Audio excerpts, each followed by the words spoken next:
Hi guys and welcome to Finspire. आज इस video में हम बात करने वाले हैं कि एडलवाइसेस के भारत बॉन्ड्स को आप कैसे बाय कर सकते हो, आपको कैसे एक्चुअली उनको बाय करना चाहिए। और बेसिकली इस वीडियो में आपको एक्सप्लेन करने वाला हूँ कि किस तरीके से आपको कभी भी कोई भी स्टॉक या कोई भी बॉन्ड को बाय नहीं करना चाहिए और किस तरह से आपको करना चाहिए। तो एक बहुत ही क्विक और छोटा वीडियो होने वाला है। बेसिकली ये जो पूरी चीज़ है it's a part of Finspire master class. तो अगर आपको प्रोफेशनल वे में ट्रेडिंग इन्वेस्टिंग कैसे की जाती है वो समझना है तो you can check out the link is given in the description. On to the topic, basically stock buying या फिर बॉन्ड बाइंग कैसे की जाती है। तो एडलवाइसिस के भारत बॉन्ड का बेसिकली कॉन्सेप्ट क्या है वो मैं आपको एक बार एक्सप्लेन कर देता हूँ। ये बेसिकली बॉन्ड वर्क करते हैं। ये एक बेसिकली 6 to 7% आपको एनुअल रिटर्न देते हैं। तो अगर आप किसी भी बॉन्ड में इन्वेस्ट करते हो, फॉर एग्जांपल आज हमने कुछ लगभग 2 लाख रुपए के बॉन्ड्स बाय करे हैं। तो अगर आप कोई भी बॉन्ड में इन्वेस्ट करते हो वो आपको एनुअली 6 to 7%, लगभग लगभग 6 to 7% का रिटर्न देता है। That is first and foremost thing. दूसरी इंपॉर्टेंट चीज ये होती है कि कोई भी बॉन्ड जो है वो आप उसको प्लेज करके उसके ऊपर आप ट्रेड कर सकते हो। सिंपली पुटिंग, आप कोई भी स्टॉक को या कोई भी बॉन्ड को जो भी आपका ब्रोकर रिकॉग्नाइज करता है फॉर प्लेजिंग पर्पसेस, जिसको नहीं पता है, प्लेज बेसिकली आप अपने जो भी आपने इन्वेस्ट किया हुआ है उस पैसे को प्लेज करके ट्रेडिंग कैपिटल आपको मिल जाता है, जिससे आप मार्केट्स में ऑप्शंस की सेलिंग कर सकते हो।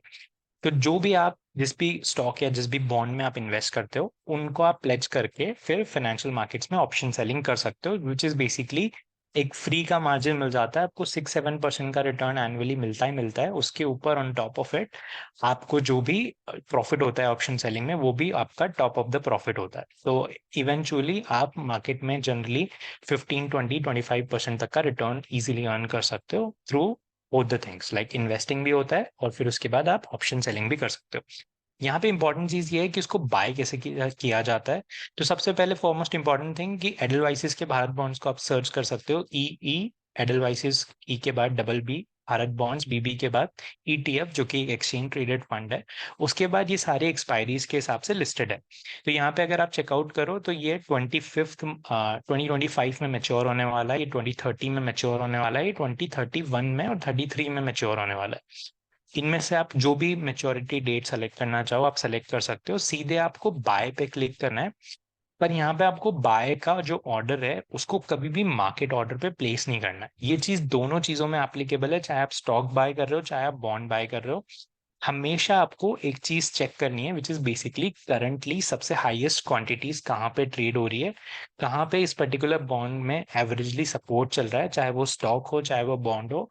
उसी प्राइस पॉइंट के अराउंड पे आपको इस चीज को बाय करना है। फॉर एग्जाम्पल, अगर मैं करंटली किसी भी ऑप्शन को किसी भी बॉन्ड को खोलता हूँ मार्केट डेप्थ, तो यहाँ पे जनरली इस पर्टिकुलर में अभी मार्केट डेप्थ नहीं आ रही है। तो मैं एक स्टॉक का एग्जांपल ले लेता हूँ जिस जो कि बेसिकली इंडिगो है।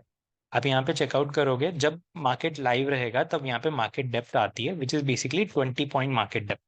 तो 20 पॉइंट मार्केट डेप्थ में आप जाके चेकआउट कर सकते हो कि कौन से ऐसे लेवल्स हैं, की लेवल्स हैं जहाँ पे सपोर्ट है, कौन से ऐसे की लेवल्स हैं जहाँ पे रेजिस्टेंस है।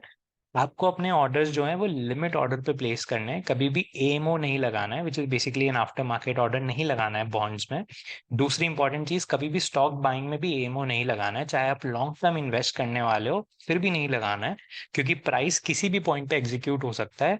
अगर आपको कोई भी बॉन्ड बाय करना है लेट्स अज्यूम 1000 रुपीज पे, तो हो सकता है वो बॉन्ड 1050 रुपीज पे एग्जीक्यूट हो जाए, क्योंकि प्राइस उस पॉइंट ऑफ टाइम पे वहां पे लिक्विडिटी था और वहां पे ऑर्डर मैचिंग हो रही थी। तो एक बहुत बड़ी गलती जो ज्यादातर इन्फ्लुएंसर्स आपको गाइड करके बोलते हैं कि कहीं भी बाय कर लो, ऐसा नहीं होता है। आपको फाइनेंशियल मार्केट्स में अगर कहीं पे भी इन्वेस्ट करना है फॉर अ लॉन्गर टर्म, हमेशा लिमिट ऑर्डर प्लेस करना है। और लिमिट ऑर्डर भी उसी रेंजेस के अराउंड प्लेस करना है जहां पे सपोर्ट है। फॉर एग्जाम्पल, अगर आपको इंडिगो में ऑर्डर प्लेस करना होता, क्योंकि करंटली अभी मार्केट क्लोज्ड है इसलिए मैं आपको बॉन्ड में नहीं दिखा सकता। तो ये इंडिगो का चार्ट है, अगर आप इसको 15 मिनट्स पे आके देखो, this is the 15 minutes chart. तो इंडिगो में की लिक्विडिटी लेवल्स जहां पे थी, आपको उसी प्राइस के अराउंड लॉन्ग टर्म के लिए ऑर्डर प्लेस करना है। फॉर एग्जांपल, अगर आप यहाँ पे चेकआउट करो तो this is the key liquidity zone of the Indigo. यहाँ पे इस ये पर्टिकुलर सपोर्ट जोन है फॉर इंडिगो और आपको अपना ऑर्डर यहीं पे प्लेस करना है। उसके पीछे जो रीजन रहेगा वो ये रहेगा कि जैसे आप अपना ऑर्डर प्लेस करोगे आपका जो पोजीशन है आपको लॉस नहीं दिखाएगा, आपको प्रॉफिट दिखाएगा। और वो जो पर्टिकुलर रीजन है वो इसीलिए होता है क्योंकि आप अपने सपोर्ट पे बाय कर रहे हो और यहाँ पे जब आप बड़ी क्वांटिटीज में बाय कर रहे हो, फॉर एग्जांपल आज हमने लगभग 2 लाख का बॉन्ड बाय करा है, या कोई भी स्टॉक आप 2 3 4 लाख का बाय करते हो, तब आपको कभी भी आपके पीएनएल में एकदम से बड़ा लॉस नहीं दिखाएगा, वहां पे आपको हमेशा प्रॉफिट दिखाएगा। इस तरह से प्रोफेशनल वे में इन्वेस्टिंग की जाती है।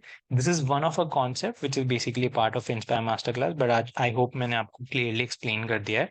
अगर आपके कोई भी क्वेश्चन है इन एंड अराउंड दिस, तो let me know in the comment section below. अगर आप कोई डिफरेंट टॉपिक पे वीडियो लेना चाहते हो, या एनी टॉपिक जो आपको डिस्कस करना है, तो also let me know in the comment section below, and will see you in the next one.